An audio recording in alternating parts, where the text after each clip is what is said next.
the last time he was in Efrat, which was quite a while ago. But tonight he's talking about the essence of Yom Kippur. While we're waiting, I'm also going to take this opportunity of welcoming my mom, who's come through to spend the Yom Tov with us. And she's my grandmother's only daughter. And it's a particular honor for us and a joy for us that she's here to enjoy her children and thank God her great-grandchildren. And we look forward to many more years for her being able to enjoy us and enjoy them. The shir is going to be Ilui Nishmat Zahava Bat Reb Chaim Yosef, my grandmother, and also for Refuah Shleima for Chaya Esther Bat Ruchama. And without much further ado, I'd like to call Rabbi Sinclair up. Before we all leave, as we exit after the shir, there's a box over there where everybody can make a donation. The 20 shekels was suggested. I'm not going to steal your thunder, so I'm not going to give everybody a detailed biographic breakdown. I'm going to leave that to you. Thank you.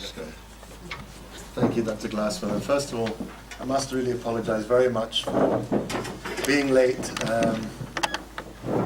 call it a GPS. I think my son calls it a GPC key. Okay. We were struggling to find our way out of Beit HaKaren for about 20 minutes. We're here now. One of the things that I'm going to have to do tshuva for once again this Yom Kippur is that as a youngster I used to waste a tremendous amount of time reading science fiction novels. One of my particular favorites was a novel called Invasion of the Body Snatchers. I see you read it. Now, Invasion of the Body Snatchers is a fascinating idea. What happened basically was that there was an invasion of aliens from outer space, for those of you who don't know, but these aliens weren't little green people with ailerons coming out of their heads. These aliens had the ability to take over the body of a human being, and you have absolutely no idea that this was not in point of fact. For example, you would be sitting at the breakfast table opposite your husband, and suddenly you would realize that this was not your husband. This was a cold-hearted alien who was absolutely not concerned about you whatsoever. I can see from some of the faces of the ladies here, this is a familiar experience.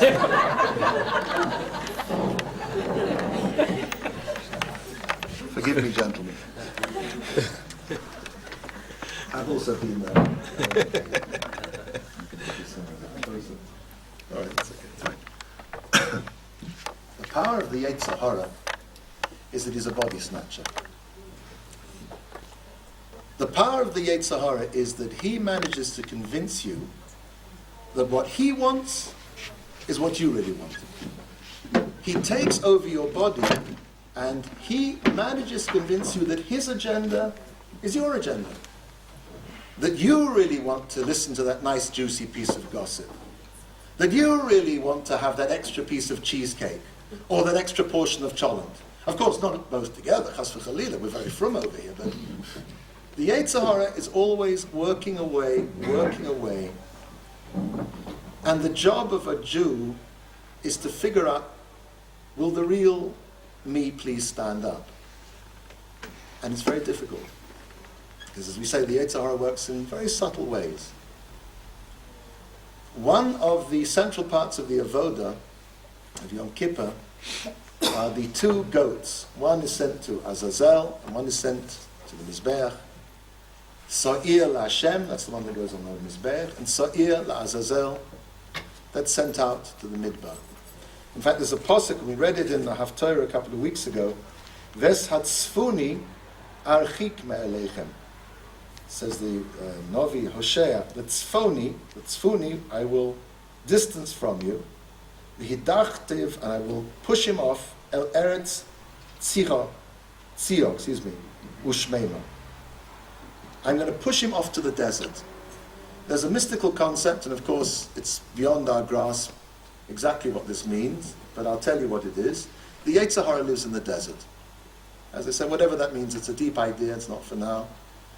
And on Yom Kippur, that holiest of days, where Klal Yisrael is standing in front of HaKadosh Baruch Hu, hoping for kapara, for atonement, in order that the Yetzer Hara does not have an opportunity to be mekatreg, to accuse us, we, so to speak, we throw him a bone. We throw him a sop. We give him his own. We send a so'ir out to Azazel, and while the Yetzer Hara is busy getting his, we bring our korban on the Mizbeach. There's a halacha that says that both these sa'irim have to be absolutely identical. They have to be the same color, they have to be the same height, they have to be the same value, they must be absolutely identical. The sa'ir that goes to Hashem and the sa'ir that goes to Azazel, the Yetzer Hara and the Yetzer Tov, are almost identical. How does one choose between them?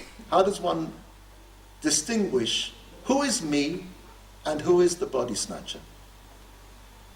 In Parshas Lech Lecha, it starts off, Kodesh Baruch Hu says to Avram Avinu, Lech Lecha. Go, says Rashi, Lahonoscha, Letovoscha, for your benefit, for your good, go for yourself. There's another way of reading that passage. Lech Lecha, go to yourself. Find the Nekudas HaEmes, the point of truth, that pure point of Tahara that exists in every Jew. In every Jew there's a little point of purity, of holiness, that the Yetzer Hara can never reach. V'nishbas ba'ap, and Hashem blew into the nose of Adam Rishon. V'yipach ba'apov, nishmas chayim. Hashem blew into us. We are, the neshama that we have inside, the neshama is the same as neshima. Nishmas Hashem is Hashem's breath. There's a pure point in there. And that's the avodah of Yom Kippur, and that's the point we have to find. That's what's being asked for from us. Will the real me please stand up? Now, Baruch Hashem, it's been my schus to work in Or Sameach for nearly 20 years, and Or Sameach has a wealth of stories of people who've managed to find that Nekudas HaEmes, that point of the pure soul, the neshama, the tahara, that I'm talking about. And I'd like to share with you one story. There was this fellow called Jonathan. Jonathan was standing at the immigration lounge in Lod Airport about 6 years ago, and he pulled out this ancient British passport, and he gave it to the lady behind the counter. She opened up the passport, and she looked at Jonathan, first of all, and Jonathan was dressed, with a black jacket and a hat, beard. She opens up the passport, and inside this passport is a photograph of a jet-setting record business executive with a Douglas Fairbanks moustache and a very, very, very self-satisfied look on his face. Something like this. So she looks at the picture. She looks up at him. She looks at the picture. She looks up at him. She closes the passport, and with this sigh, which mixes tremendous sympathy and total bewilderment, she says, "What happened?" So he replies to her with 2 words in Yiddish. Now, he doesn't know a lot of Yiddish, but 2 words in Yiddish he does know. He says, "Pintele Yid." She says, "Ma?" Apparently her Yiddish is about as extensive as his is. So he translates for her into Ivrit Modernit Netzotz HaYehudi, which in English translates as the Jewish spark.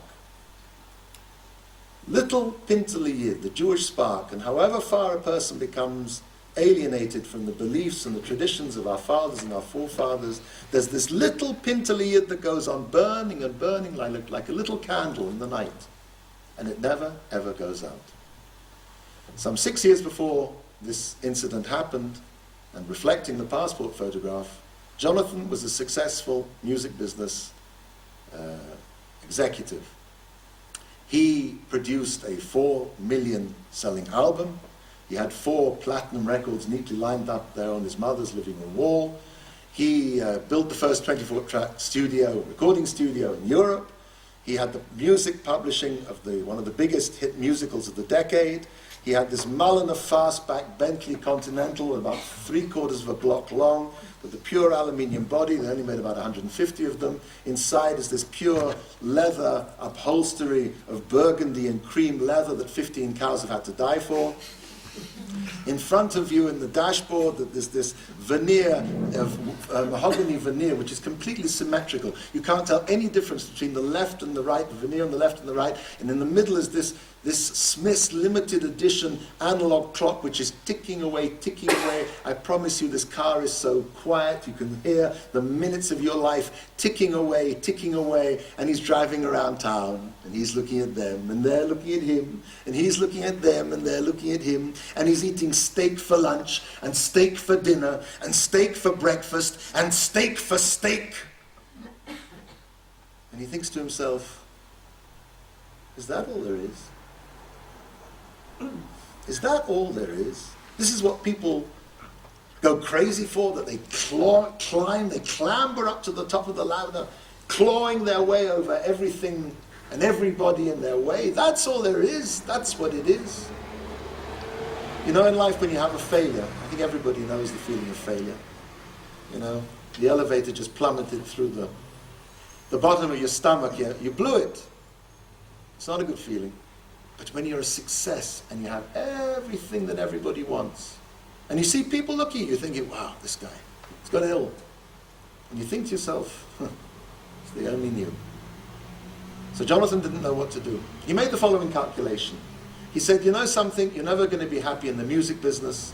You're never going to be happy as a producer, as a music publisher, as a studio owner. You need to get back to your first love, which was acting. So he left the music business on the spot, sold up the studio, got out, and he went out to California, and he started to work as an actor. He made some films, he was on television. He starts to get exactly the same feeling. Now he's really in trouble, because he has no more terutzim, he has no more reasons, excuses as to what it is that's going to make him happy in life and feel fulfilled. At this point, he read a book. Actually, two books. One book within the other. One book was the fruit, and the other was the klipa, was a shell. Let's start first of all with the shell. The shell was a novel by a famous Yiddish author that sat on Jonathan's bookshelf in Hollywood for about 2 years, until he finally took it, and he read it on a beach in a place called Cabo San Lucas in Baja California, Mexico.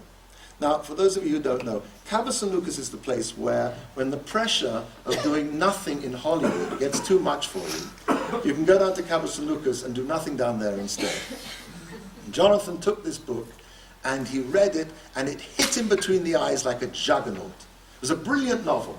The novel was about a Baal Tshuva. Not the kind of Baalei Tshuvas that we know nowadays, you know, people who've never seen Shabbos, people who've never seen tzitzis. This was a book about a real Baal Tshuva.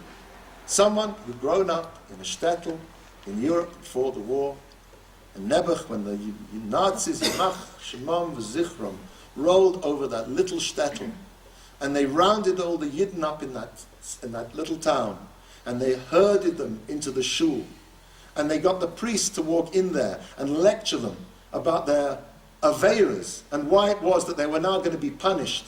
And there was this little boy there, and he was watching as this priest walked up and down, and the cross swinging across in front of his coat. And this priest is walking up and down in front of the Aron HaKodesh, and the priest walks out, and the Nazis take these mattresses sodden with kerosene, and they throw them into this shul, and they lock the doors, and the fire starts to burn, and the people screaming and crying for their lives, and this little boy manages to scramble up through a skylight, and because he's so thin and undernourished, he squeezes through, he manages to escape, he runs away, and he manages to get himself to New York City.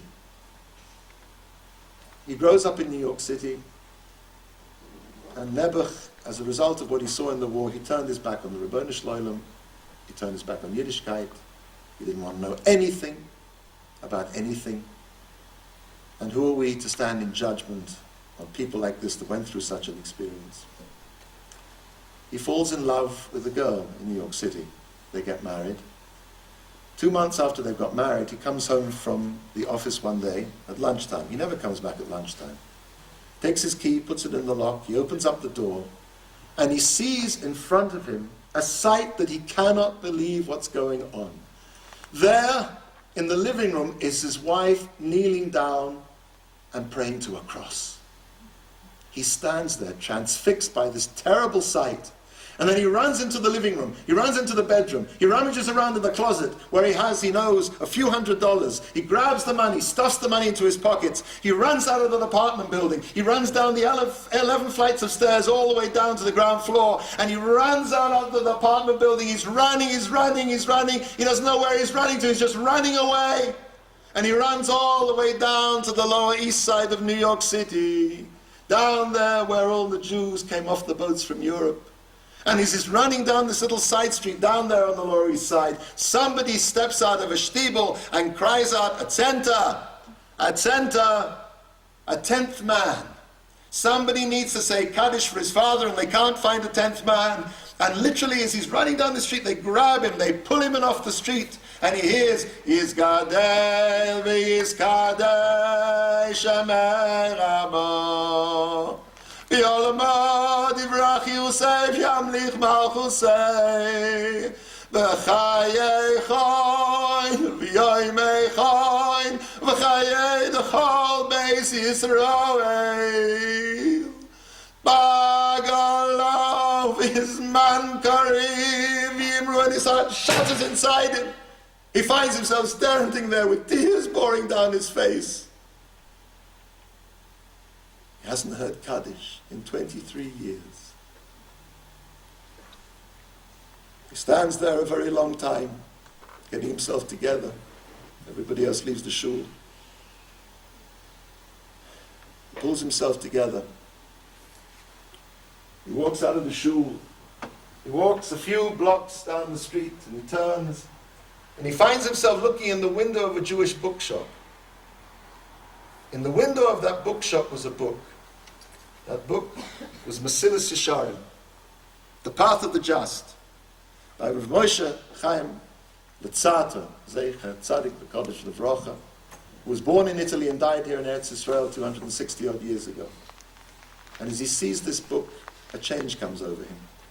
He goes into the shop, he buys the book, he goes out into the street, he hails down a taxi cab, he says, "Take me to Kennedy." He goes out to the airport, he buys a ticket, gets on a plane, flies here to Eretz Yisrael. He gets another taxi cab, he says, "Take me to the Kotel." They drive up the hills of Yerushalayim. He gets out of the taxi cab, and as he walks up to those hallowed stones, his whole life starts to pass in front of his life. His whole life passes in front of his eyes. And he's standing there crying his eyes out for his life, and somebody comes up to him, taps him on the shoulder and says to him, "Are you Jewish?" And he says,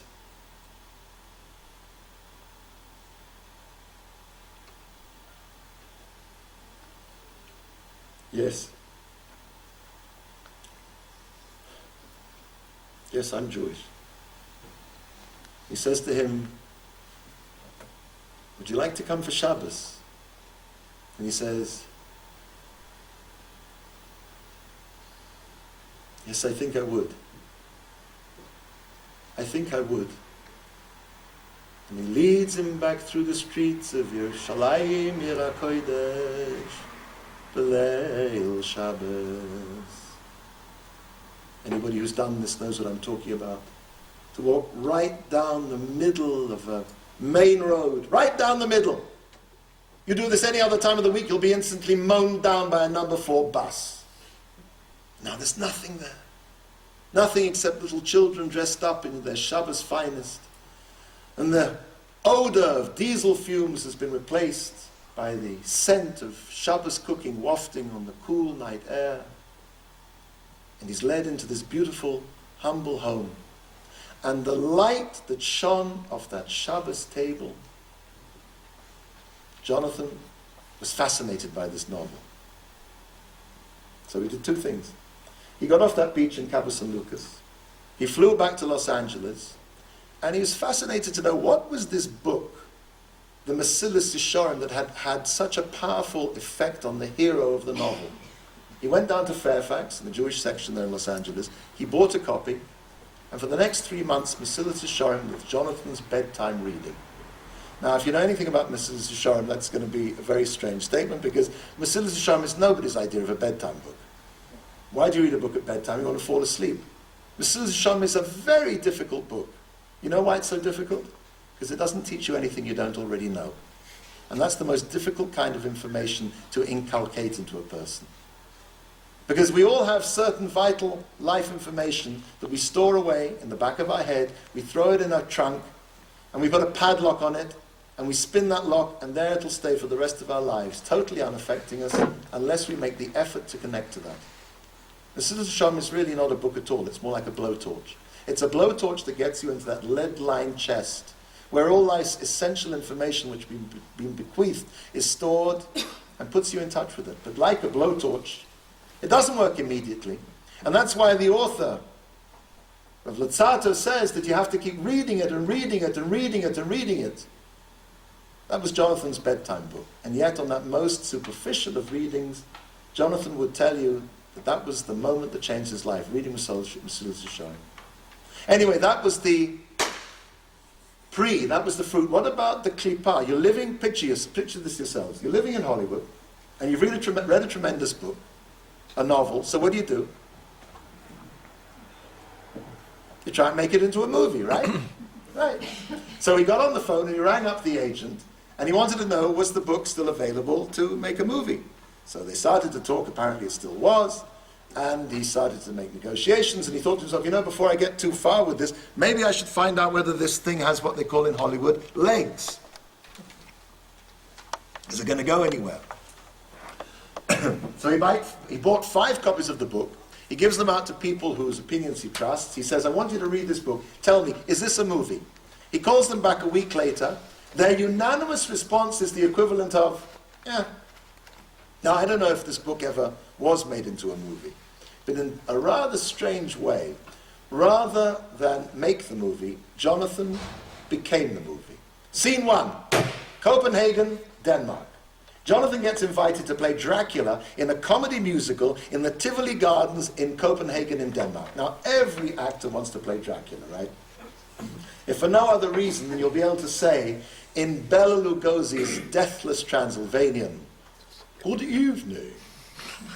He turned up there in Denmark, and just the hashgacha would have it that he was placed together to share an apartment, a flat, with the guitar player in the band of the show who happened to be a Jewish boy from Manchester. Now, what do Jewish boys from a foreign country who find themselves together, what do they start to talk about, even if they're not religious? Jewish things. You're Jewish? I'm Jewish. Really, really. So the guitar player said, there's a beautiful shul here in Copenhagen. Why don't we go down next Saturday morning?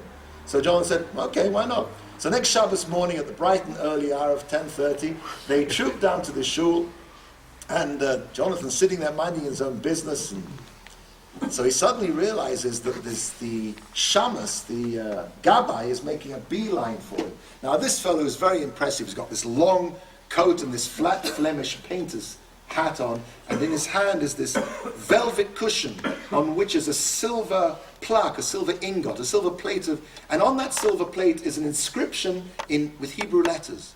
And he walks over to Jonathan with tremendous aplomb. He sort of proffers him this metal plate. Jonathan takes this thing and he looks at it and he thinks, oh, this is really nice. The first time you come here, they give you a present. So there's this Danish fellow sitting next to him and says, he's giving you an aliyah. Jonathan said to himself, he's giving me an aliyah? He's giving me an aliyah? This is his first aliyah since his bar mitzvah. He's 36 years old. How many years is that since his last aliyah? It's 23 years. 23 years since his last aliyah, and he's going to have to go up there, and he's going to have to say, the brachas. The brachas. There are brachas. There are brachas before, and there are brachas after. The brachas. The brachas, where are my lines? I'm an actor, I need my lines. He starts to rummage through the siddur, he finds his lines, he goes up there, he has his aliyah, without making too much of a fool of himself. He comes back down, sits back down in his seat, and he's looking round the shul, lost in this reverie, thinking to himself, something, this is really nice. I like this. And he's thinking this to himself. This Danish fellow sitting next to him turns to him and says, would you like to come for Shabbos? He says, yes, I think I would. I think I would. And he leads him back through the streets of Copenhagen, which I can promise you are far from being Ir HaKodesh. But for the few minutes that they managed to walk together, they were walking together, maybe there was a little bit of the same feeling, and as they walk into this man's house, two things strike Jonathan immediately. There are two things which are conspicuous in a traditional Jewish home. One's conspicuous by its presence, and the other is conspicuous by its absence. What's conspicuous by its presence in a traditional Jewish home? Mezuzah? Books. Books. Books. Jonathan said he'd never seen a room so full of books in your life. He said you couldn't wedge a paperback anywhere between this wall of books. He looked at this wall of books and he thought to himself, you know, you're such a wise guy with your Mulliner Fastback Bentley and your quadruple platinum album, but that's what your world, and you can't read a word of it. I think it was Muhammad who called us the people of the book. The problem is most of us can't read it anymore. And I'm not talking about coming to the Hebrew University and learning enough bad Ivrit Moderni to have an inane conversation with a taxi driver. Ken, ani me'atzot habrit. I'm talking about learning what was the secret that was locked in those hundreds, thousands of years ago. And as Jonathan looked at that wall of books, he had this tremendous sense of loss. And he didn't know what it was that he's lost. That's what's conspicuous in a traditional Jewish home by its presence. What's conspicuous in a traditional Jewish home by its absence? You're not going to like this. Television. TV. I don't think the two things are unconnected. Next time you're in a room where people are watching the television, of course none of you have televisions yourselves, I'm sure of that, but next time you're in a room where people are watching the television, turn around, do yourselves a favor, don't watch the television, watch the people watching the television. You'll see something like this.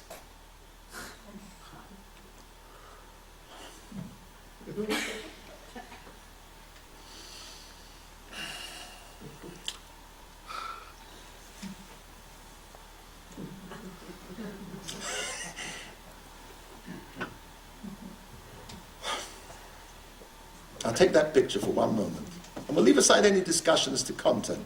Let's just talk about the method of the transferring of information. Let's take that picture for 1 second and contrast it with what goes on in a Beit Midrash, where you see people jumping up and down, and they're so involved in what they're doing, and they're so infused, and there's this interplay, and there's this dynamic. Is there any comparison? We're just talking about the method of the communication of information. Means, not ends. A person who spends any amount of time in front of the television, or for that matter the computer, should seriously think to himself what it is that he's doing to what's left of his brain. It's a big topic, it's not for tonight. So there was Jonathan. He came out from this traditional Jewish home, and he was walking through the street. At the meal they discussed the fact that it was going to be Hanukkah in 1 week. So Jonathan says to himself, you know something, I want to light a menorah this year. He goes down to the Jewish shop in Copenhagen, he buys himself a menorah, and he puts it in his windowsill. Now get to this picture. This is a very cold, it's snowing, in the street are all these tall, blonde, blue-eyed people who he doesn't recognize. It's a very cold, Copenhagen is very near the Arctic Circle. At this time of the year, around Hanukkah time, it gets dark about 4 o'clock in the afternoon. It's a very dark, very northerly place. What's the word in Hebrew for north? Safon, which is exactly the same word as another word. Safun. Safun means hidden. Because the north, that's the place of the Tzafoni. The Gemara says that one of the names of the Yetzer Hara is called Tzafuni, because that's the Yetzer which is hidden in the heart. And hidden along in the heart is also this Pintal Yid. Zeh keneged zeh. Zeh le'umat zeh. And Jonathan, at that time, the darkest time of the year, in one of the darkest places of the world, suddenly a little light springs forth, because the darkest time of the night is when the light starts to get brighter. And Jonathan's lighting his candles, one candle after another. The light is building, it's building, but he has to go downtown to the theater, to that most Greek of Greek inventions. Jonathan lit his 8th candle on a very stormy North Sea boat going back to England. He gets back to England, he stays with his parents, he says to his father, he says, Daddy, where am I to fill in? His father says to him, where are you to fill in? You haven't put on tefillin since you're a mitzvah boy. Jonathan says, Daddy, I would like to have some tefillin. So his tati took him down to Golders Green, they're in London, the Jewish area, and he bought him some tefillin. So what do you do when you have tefillin? You don't keep them in the bag, you put them on. You put them on that day, put them on the next day, put them on the day after that. He gets a phone call from his agent in Hollywood. He says, don't come back to Hollywood, find yourself an apartment in New York City, and as soon as you're there and settled, we're going to put you to work on Broadway. Jonathan picks up the phone, and with one phone call, he manages to find an apartment in Manhattan, which is 1 block from the nearest Orthodox shul. The first Shabbos he goes down to the shul, and the rabbi realizes that he has in Jonathan what we would call in England a likely lad. He sees his dead key. So he says to Jonathan, why don't you come to the shul during the week as well? Jonathan said, people go to shul during the week as well? I didn't know that. He says, sure. So he turns up there one Wednesday morning, he manages to find his way through the davening without too much of a problem. And when they get to the end of the davening, something very strange starts to happen. They open up the bar. There's whiskey, there's bourbon. This is 7:45 in the morning. Now, of course, unbeknownst to Jonathan, this is a very time-honored, hallowed tradition amongst Klal Yisrael, some Klal Yisrael, that on the anniversary, Lo Aleinu, on the patira of a loved one, we bring into shul, it's called a tikkun, and we bring in some herring and some cake, whatever it is, and some schnapps, of course. And when we make the brachas, what happens is that the aliyah, the neshama, has an aliyah in Shemayim. But of course, Jonathan didn't know anything about neshamas having aliyahs in Shemayim. He just saw a booze up at 7:45 in the morning. So he's standing there, somewhat nonplussed, and the rabbi sees that he's somewhat uncomfortable, so he walks over to Jonathan with this very large scotch. He gives it to him and he says, you're an actor. Actors drink. So what could he do? Of course, he had to obey what the rabbi said. He drank the scotch very dutifully, and then of course the rabbi came and gave him even another scotch. About 7:55, Jonathan staggers out of the shul and he says, this is great, I'm going back tomorrow. He gets back there the next day, and of course they've closed the bar. But by this time, Jonathan, the rabbi rather, has Jonathan exactly where he wants him. He says, look, do you think you could come every day? So Jonathan said, well, okay. You see, he said, the rabbi says, a very shvach minyan, very weak minyan here. You always know you're davening in a shvach, in a weak minyan, when you're the only person not saying Kaddish. Except, of course, for these 2 or 3 hobos who've been wheeled in off the street to make up the minyan. Now, nobody's sure if these guys are Jewish or not. But these hobos, these vagabonds, are delighted to get off the freezing New York sidewalk and get themselves a hot cup of coffee and a donut. And that was the minyan that was Makar of Jonathan, which is an amazing thing. Because you know something, if there's such a thing as the Guinness Book of the world's worst kiruv minyanim, this must be minyan number 2. Nobody in their right mind would think of sending somebody to a minyan like this to make them more interested in Judaism. And yet, you know, for Jonathan this was perfect. It's amazing how HaKadosh Baruch Hu puts each of us on our own separate monorail. What's life for me could be death for you, and vice versa.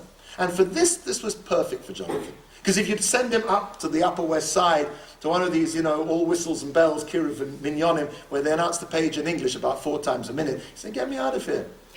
This place was there's only one word for it, it's another Yiddish word, Hamish. Very unthreatening. And so Jonathan was davening there every day. About 2 weeks later, the rabbi gives him a call about 10 minutes before sunset and says, quickly, do you think you can come down? We need the 10th man for Mincha Ma'ariv at center. He goes down and he davens Mincha Ma'ariv with them. And when they finish davening Mincha Ma'ariv, he realizes why it is that they call it Mincha Ma'ariv. Because that's about the length of time it takes them to daven both of them. So the rabbi says afterwards, look, do you think you could come every day? So he says, sure, why not? So there he is, he's living in New York City. He's davening 3 times a day, well, at least twice. He's trying to keep kosher, he's trying to keep Shabbos, but he has no idea why it is that he's doing all of these things. At this point, he gets invited to go down to Baltimore to do a play. In Baltimore, he finds the identical minyan he left in New York City. Only the names have been changed to protect the innocent. Now, this is a part of Baltimore, which was once a thriving Jewish community. All the Yidden have moved out from here now, except the last 8 elderly Jewish gentlemen, and these guys are not moving for anyone. If you want them out, you're going to have to carry them out. Now, every Sunday morning, they have this thing called the breakfast minyan. The breakfast minyan consists of about 25 minutes of shacharis and 2.5 hours of breakfast. And at this, excuse me, at this breakfast, they have this conversation, which you can honestly believe has been repeated verbatim for the last 35 years. Not a word has been changed. The whole thing sounds like a tape recorder. And as Jonathan's sitting there, he hears this conversation, and this was the conversation that finally brought him to Eretz Yisrael, and it went something like this.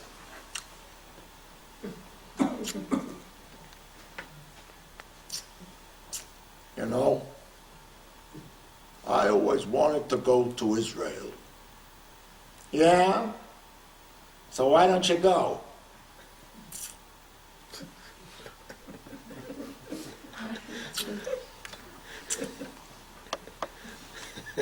I'm waiting. Yeah? What are you waiting for?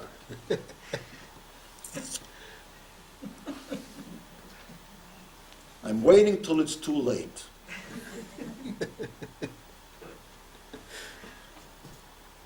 Jonathan thought to himself, I'm not going to wait till it's too late.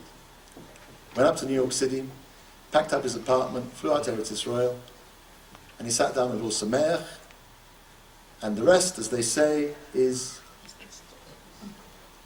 Baruch Hashem. Jonathan managed to carry on learning, and he's learning to this day. Kadosh Baruch Hu blessed him. He met his zivug. They started a beautiful home. Children, Nei Torah, Shomrei Torah, mitzvahs, Lomdei Torah.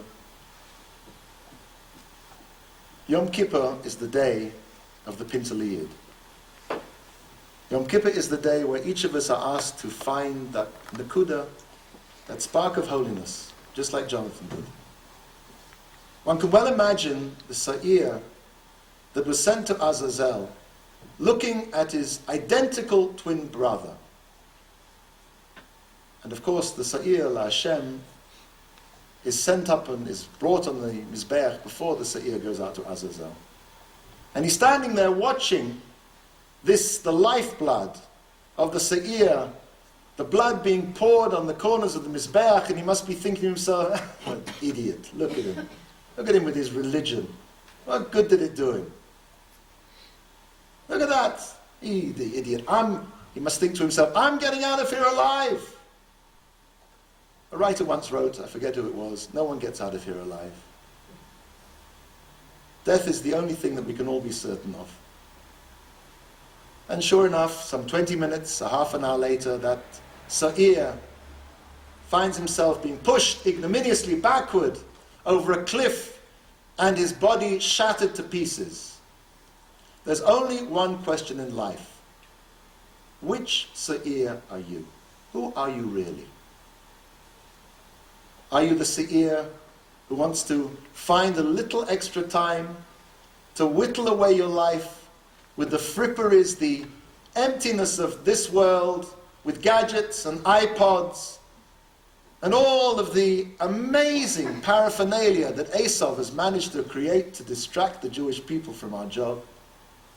Or are you the Sa'ir who wants to be makriv your life, to dedicate your life, and every second you have to avodas Hashem? That's really the only question that there is. A person has two options. Chaye Shah, a temporary life, or Chaye Olam. Kadosh Baruch Hu has given us the opportunity to take every single second of our life and to turn it into something eternal.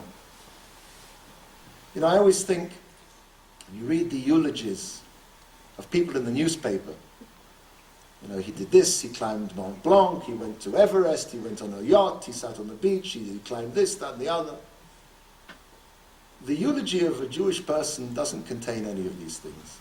The secular world defines a successful life as somebody who managed to cram into his life every single experience that Olam Hazeh affords.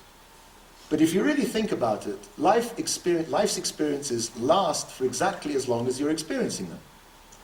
And once they've gone, they've gone. So you have to look for another one, and another one. In other words, every single second is an experience which is dying, and another experience which is then dying, and then dying. So really what you're talking about is a life full of moments of death, which then culminate in a moment of absolute death. A Jew does not see life like that at all. We see that every second in our life is capable of being transmuted into something which lasts forever. That's the gift that the Kodesh Baruch Hu has given us. That's the schus it means to be a Yid. We're going to scream, cry 7 times, Hashem Hu Elokim, at the end of the Yom Kippur service. Maybe at that moment, we should try and reach down and find that moment, that place of pure purity. Let's kick the invasion of the body snatchers out of our life. Let's reach down and find that Pintali Yid, that place of Kedusha. And with that, HaKadosh Baruch Hu will seal us, our families, and all Klal Yisrael for a year of life and eternal life.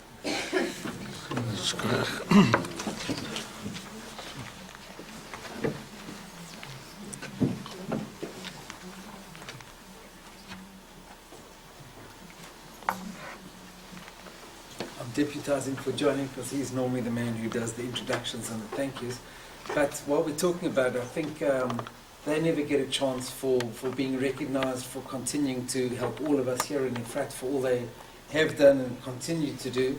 So I'd like to thank Rabbi Sinclair for sharing his reflections on the essence of Yom Kippur, and thank everybody for coming, and a special thanks for Johnny and Yala for doing everything that they always do. And we hope that we all zoche to benefit from their continued efforts for all of us over here. Thank you, everybody. I think there's still some refreshments outside, and don't forget the donations as we go.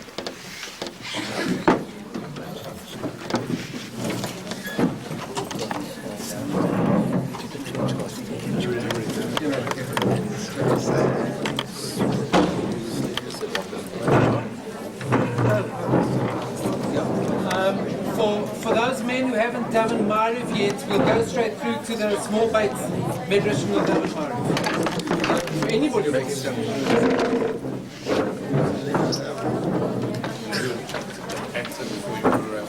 Well, I had some training as a Kohen. I used to do the street clothes. The rabbi never gave us the name of the novel. It's not a novel with a person. Okay. Full of things which are But it worked. that particular person.